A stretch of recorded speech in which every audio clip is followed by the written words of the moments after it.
வணக்கம். நம்ம பாலாஜி கால் பகுதிக்கிட்ட இருக்க அந்த கிளாத் டிசைன் தான் நம்ம பார்க்க போகிறோம். இது நம்ம ஏற்கனவே பார்த்துட்டோம். இருந்தாலும் நம்ம சப்ஸ்கிரைபர் கேட்டிருக்காங்க அப்படின்றதுக்காக இன்னொரு முறை நம்ம கிளாரிஃபிகேஷன் கொடுக்கலாம் அப்படின்றதுக்காக அந்த பதிவு எடுத்திருக்கேன். அதுலேயும் நம்ம இந்த கலரில் பர்பிள் கலரும் ஆரஞ்சு கலரும் தான் தெளிவாக கொடுக்கலன்ற மாதிரி அவங்க கேட்டிருக்காங்க டீட்டெயில்ஸு. எனக்குமே அது பட்டுச்சு. நம்ம போன பதிவில் அந்த பாலாஜி 3வது பதிவில் பார்த்தோம் அப்படின்னா நம்ம அது ரெண்டும் ரொம்ப ஷார்ட் பண்ணி போட்டிருந்த மாதிரி தான் எனக்கும் தோணுச்சு. க்ரீன் கொஞ்சம் டீட்டெயிலாக கொடுத்துருந்தேன். ஸோ இப்போ நம்ம அந்த 2 கலர் மட்டும் எப்படி டிசைன் பண்ணலாம் அப்படின்றத நம்ம பார்க்கலாம். இதுக்கு ஃபஸ்ட்டு நம்ம பேஸ் கலர் பர்பிள் கலரில் ப்ளூவையும் பிங்க்கையும் லைட்டாக மிக்ஸ் பண்ணிவிட்டு லைட்டாக கொடுத்துக்கலாம். அதுக்கு மேலே அதை இன்னும் கொஞ்சம் டார்க்காக எடுத்துக்கலாம். நம்ம ஒயிட்டு அது கூட லைட்டாக மிக்ஸ் பண்ணோம்னா லைட்டாக தெரியும். ஒயிட்டை மிக்ஸ் பண்ணாமல் அடிக்கிறப்ப இன்னும் கொஞ்சம் டார்க்காக தெரியும். அது இன்னும் கொஞ்சம் டார்க்காக வேணும். அது கூட லைட்டாக பிளாக் மிக்ஸ் பண்ணினோம்னா இன்னும் கொஞ்சம் டார்க்காக எடுத்து காட்டும். இந்த மாதிரி 3 ஷேடிங்க்கும் நம்ம எடுத்துக்கலாம். டார்க் ஷேட் வரைக்கே கொடுத்துட்டு பாருங்கள், இது நான் லைட்டாக பிளாக் மிக்ஸ் பண்ணியிருக்கேன். அது நல்லா டார்க் ஷேட் கொடுக்குது. இந்த மாதிரி கொடுத்துட்டு நம்ம பார்டர் எடுத்துக்கலாம். குரோமையில் டைரெக்டாக ஃபஸ்ட்டு நான் டிசைனை ட்ரா பண்ணிக்கிறேன். இது நான் கர்டைன் வீடியோவில் நல்லா தெளிவாகவே சொல்லியிருக்கேன். நீங்கள் அதை பார்த்தீங்கன்னாவே உங்களுக்கு எல்லா விதமான கிளாத்துமே கலரிங் பண்ணுறது ஈஸியாக புரியும். ஒரு ஏரியாவுக்கும் தனித்தனியாக எக்ஸ்ப்ளனேஷன் தேவைப்படாது. அதில் நல்லா அண்டர்ஸ்டாண்ட் பண்ணிக்கிட்டீங்க, அதை நல்லா ப்ராக்டிஸ் பண்ணி தெரிஞ்சுக்கிட்டீங்க அப்படின்னா நம்ம எல்லா இடத்துலையுமே கர்டைன் கிளாத் பகுதி எங்கெல்லாம் வருதோ அங்கே எல்லாமே நமக்கு நல்லாவே டிசைன் பண்ணால் ஈஸியாக வந்துடும். நமக்கு அண்டர்ஸ்டாண்டிங் தான் அந்த இடத்துல ரொம்ப முக்கியம். இப்போ ஒயிட்டை மிக்ஸ் பண்ணிவிட்டு நான் அது மேலே இன்னொரு வாட்டி லைனிங் கொடுத்துக்கிறேன். கொடுத்துட்டு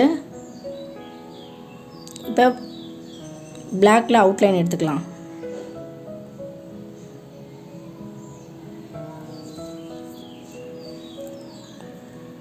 பிளாக்ல அவுட்லைன் எடுத்துகிட்டு இப்போ டார்க் இன்னும் கொஞ்சம் லைட்டிங் டார்க் எடுத்துகிறோம். இன்னும் கொஞ்சம் லைட்டிங் காட்டுறோம். இன்னும் கொஞ்சம் ஒயிட் அதிகமாக மிக்ஸ் பண்ணிவிட்டு இந்த மாதிரி சென்டர் ஏரியாலெல்லாம் மட்டும் டார்க் எடுத்து காட்டுறோம். எங்கெல்லாம் நம்ம அந்த எல்லோ யூஸ் பண்ணியிருக்கோமோ எல்லா இடத்துலையும் ஒரே பொசிஷனில் அப்படியே தெரிகிற மாதிரி. சென்டரில் தானே நம்ம லைட்டிங் எடுத்துருக்கோம். அதனால் சென்டரில் மட்டும் எல்லா இடத்துலையும் நமக்கு அந்த லைட்டிங் தெரிகிற மாதிரி நம்ம ட்ரா பண்ணிக்கலாம்.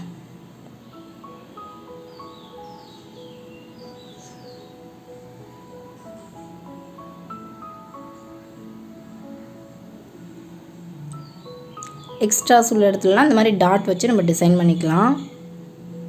இதுக்கப்புறம் பார்த்தோம்னா நம்ம அந்த ஜரி ஒர்க்கெல்லாம் இன்னும் கொஞ்சம் நமக்கு நல்லா எடுத்து காட்டுறதுக்காக ஸ்கார்லெட் ரெட் இல்லைனா ப்ரௌன் கலர் இருந்ததுன்னா அதில் லைட்டாக இந்த மாதிரி நம்ம கொடுத்துருக்க லைனிங்கெல்லாம் ஒரு ஷேடோ கொடுக்குற மாதிரி லைட்டாக ரொம்ப மெலீஸாக நம்ம இந்த மாதிரி ஒர்க் பண்ணிக்கலாம்.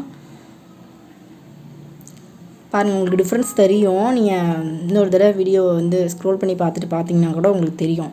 நம்ம அதை கொடுக்குறப்ப எப்படி இருந்துக்கு, கொடுக்காதப்போ எப்படி இருந்தது அப்படின்றது உங்களுக்கு தெரியும் டிஃப்ரென்ஸு.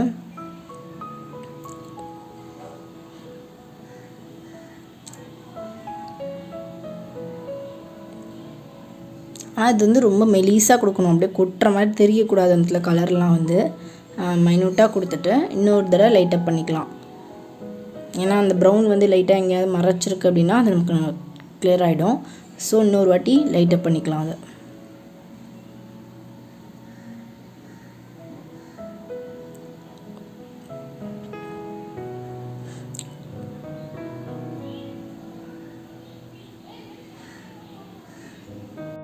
அவ்வளோதாங்க, நம்ம முடிச்சாச்சு. அதுக்கு அடுத்தது பார்த்தோம் அப்படின்னா நம்ம இந்த ஆரஞ்சு கலர் கிளாத் எப்படின்னு பார்க்கலாம். ஆரஞ்சு கலர் கிளாத்துக்கு பேஸ் கலர் ஆரஞ்சு நான் ப்ளைனாக எடுத்து கொடுத்துக்கிறேன். இது சும்மா அந்த இடத்துல ஒரு க்ரீன் கலர் கிளாத் இருக்குங்கிற ஒரு ஐடென்டிஃபிகேஷனுக்காக நம்ம கொடுத்துக்கலாம் பேஸ் கலர் மட்டும். இப்போ ஆரஞ்சு கலர் லைட்டாக கொடுத்துட்டதுக்கப்புறமா ஃப்ளோரசன்ட் ஆரஞ்சுன்னு இன்னொரு கலர் இருக்குது. அந்த ஃப்ளோரசன்ட் ஆரஞ்சில் இந்த மாதிரி டார்க் ஷேட் எடுத்து காட்டலாம். நடுவில் லைட்டாக ஒயிட்டு கிளார் காட்டுறேன். அதுக்கு லைட்டாக ரொம்ப எடுக்க வேண்டாம். ஏன்னா நம்ம பார்டர் போடுறப்ப எல்லோ யூஸ் பண்ணுறோம். ரொம்ப ஒயிட்டு காமிச்சோம் அப்படின்னா அந்த எல்லோ கலர் தெரியவே தெரியாது. ஸோ லைட்டாக காமிச்சிக்கலாம், கிளார் லைட்டாக இருக்கிற மாதிரி. இன்னும் டார்க் ஷேடு காமிக்கிறப்ப தான் நமக்கு பார்டர் நல்லா எடுத்து காட்டும். நமக்கு லைட்டாக போக போக பார்டர் தெளிவாக தெரியாது. இது நான் லைட்டாக அது கூட ஸ்கார்லெட் ரெட்டை மிக்ஸ் பண்ணியிருக்கேன். லைட்டாக மிக்ஸ் பண்ணிவிட்டு டார்க் ஷேட் கொடுக்குறேன். டார்க் ஷேட் கொடுத்துட்டு எல்லாமே லைட்டாக காய வச்சுட்டு செய்யணும். நான் வந்து இப்போ சாதாரண A4 பேப்பரில் தான் வந்து ட்ரா பண்ணி காட்டிகிட்ருக்கேன் ஷேடிங்ஸை. எதில் பண்ணணுன்னாலுமே A4ல் பண்ணுறப்ப இன்னும் ரொம்பவே கேர்ஃபுல்லாக பண்ணணும். நீங்கள் போர்டில் பண்ணுறப்ப இவ்வளோ ரிஸ்க் இருக்காது, இதை விடவே உங்களுக்கு ஈஸியாக தான் வரும்.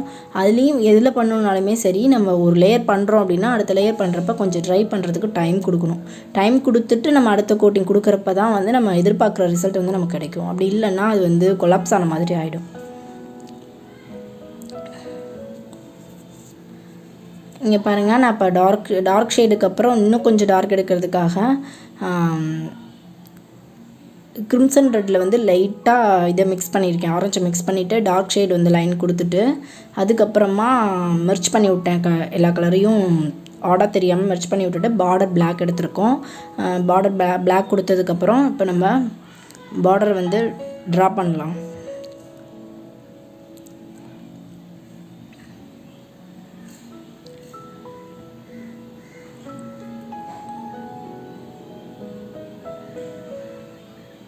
நம்ம இப்போ ஆரஞ்சு கலரில் ட்ரா பண்ணுறதுனால ஃபஸ்ட்டு வந்து நம்ம பர்பிளில் ட்ரா பண்ணுறதுனால டேரெக்டாக க்ரோம் எல்லோவில் ட்ரா பண்ணோம். இதில் நமக்கு தெரியாது. ஸோ வந்து ஒயிட்டை வந்து ஃபஸ்ட்டு ட்ரா பண்ணிக்கிறேன். லைட்டாக எல்லோ மேலே மிக்ஸ் பண்ணிக்கலாம். மேக்ஸிமம் ஒயிட் இருக்கிற மாதிரி பார்த்துட்டு ட்ரா பண்ணிவிட்டு அது மேலே நம்ம எல்லோ கலர் கொடுக்குறப்ப அந்த எல்லோ நல்லா நமக்கு எடுத்து காட்டும். டேரெக்டாக நீங்கள் அதில் எல்லோ வச்சிங்கன்னா எல்லோ இருக்கிறதே நமக்கு தெரியாது. இதுவே நம்ம ஒயிட்டில் வந்து கலரை வச்சுட்டு அதுக்கு மேலே வந்து நம்ம எல்லோ வைக்கிறோம் அப்படின்றப்ப அந்த எல்லோ கலர் வந்து நம்ம கண்ணுக்கு வந்து காட்டும் எல்லோ இருக்கிறதா. இல்லைன்னா நமக்கு வந்து எல்லோ மெர்ஜான மாதிரி தெரியும், நமக்கு தனியாகவே எடுத்து காட்டாது. இது போல் வந்து நம்ம ஒயிட்டில் ஃபஸ்ட்டு ட்ரா பண்ணிக்கலாம் பார்டர் டிசைனை. நான் ஒரு எஸ் டிசைன் மாதிரி தான் போட்டிருக்கேன். இதில் அப்படியே கண்டினியூஸாக கோத்து வர மாதிரி. அதோட கேப்லலாம் ஒரு சின்னதாக ஒரு அடைச்ச மாதிரி ஒரு ட்ரையாங்கிள் போட்டு க்ளோஸ் பண்ணியிருக்கேன். மேலே கீழே டாட் வச்சுட்டு அதுக்கும் மேலே இன்னும் டபுள் லைன், கீழே வந்து த்ரெட்டு தொங்குற மாதிரி அப்படியே லைட்டாக ட்ரா பண்ணியிருக்கேன்.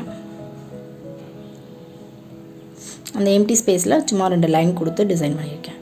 இப்போ பாருங்கள், நம்ம மேலே எல்லோ வைக்கிறோம். எல்லோ வைக்கிறப்ப பார்த்திங்கன்னா அந்த எல்லோ வந்து நல்லா தெரியும் நமக்கு ஒயிட்டு மேலே வைக்கிறப்ப. இதை நீங்கள் டேரெக்டாக வச்சு பார்த்துருந்தீங்கன்னா உங்களுக்கு அது தெரியவே தெரியாது. இப்போ பாருங்கள், நல்லா அது எல்லோ தனியாக தெரியுதுல்ல. எல்லோ வச்சுட்டு இதுக்கப்புறம் திரும்பவும் நம்ம என்ன பண்ண போகிறோம், அந்த ஸ்கேலட் ரெட்டு இல்லைன்னா இதில் வந்து ஸ்கேலட் ரெட் நம்ம ஆல்ரெடி யூஸ் பண்ணியிருக்கோம். ஸோ ப்ரௌன் கலர் தான் இதுக்கு செட் ஆகும். ப்ரௌன் கலரில் வந்து நம்ம எங்கெல்லாம் டிசைன் பண்ணியிருக்கோமோ அந்த இடத்துல எல்லா இடத்துலையும் திரும்பவும் நம்ம ஒரு சின்னதாக ரொம்ப மைனூட்டாக இந்த மாதிரி சின்னதாக அப்படியே லைன் காட்டிக்கலாம் அங்கங்கே. அப்போது அந்த பார்டரோட டிசைன் நமக்கு இன்னும் கொஞ்சம் செப்ரேட் பண்ணி காட்டும். நமக்கு அந்த டிசைன் இது தான் இருக்குது அப்படின்றது நமக்கு கொஞ்சம் ஓரளவு தெரியும். அது நம்ம கொடுத்துருக்கோங்கிறது நம்ம சொல்கிறப்ப தான் தெரியணுமே தவிர ஆடாக தெரியக்கூடாது. அந்த மாதிரி கொடுக்கணும். மைனூட்டாக வந்து அதில் வந்து நம்ம டிசைன் பண்ணிக்கலாம். இதே போல் நம்ம எங்கெல்லாம் எல்லோ யூஸ் பண்ணுமோ எல்லா இடத்துலையும் நம்ம அது மாதிரி காட்டிக்கலாம். எவ்வளோ தூரம் மெலிசாக கொடுக்க முடியுமோ அவ்வளோ தூரம் மெலிசாக கொடுக்கணும். அது இதில் ரொம்ப முக்கியமான விஷயம்.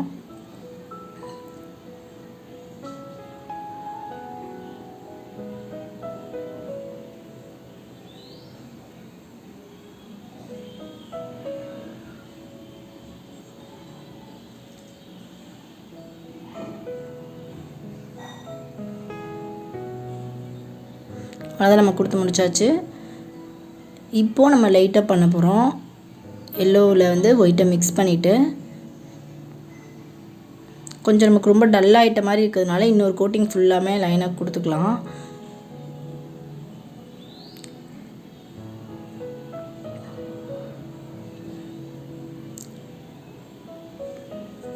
அதுக்கப்புறமா நம்ம லைட்டப் பண்ணிக்கலாம்.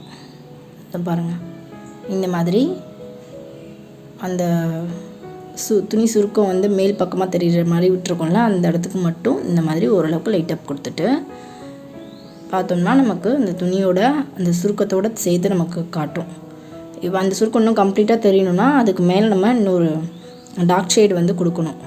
அந்த டார்க் ஷேட் கொடுக்கறதுக்கு நம்ம ரெட் ஸ்கேலட் ரெட் இல்லைனா கிரிம்சன் ரெட்டு தண்ணி கலந்து எடுத்துகிட்டு இது போல் லைட்டாக அப்படி இது மேலே கொடுத்துட்டோம்னா நமக்கு அந்த துணியோட சுருக்க பகுதிகள்லாம் வந்து நமக்கு தெரியும். அந்த சுருக்கம் எங்கே இருக்கணும்னு நம்ம நினைக்கிறோமோ அந்த இடத்துல அந்த வந்து லைட்டாக டச்சப் பண்ணிக்கணும். டச்சப் பண்ணிவிட்டா முடிஞ்சிருச்சு, அவ்வளோதாங்க, பண்ணியாச்சு. உங்களுக்கு டவுட் கிளியர் ஆகிருக்கும்னு நினைக்கிறேன். நம்ம அடுத்த பதிவில் வந்து கமர்ஷியல் கார்லண்ட் பார்க்கலாம். இது கிளாரிஃபிகேஷன் வீடியோ அப்படின்றதுனால வெனஸ்டே போட்டிருக்கேன் இப்போ இன்னைக்கு.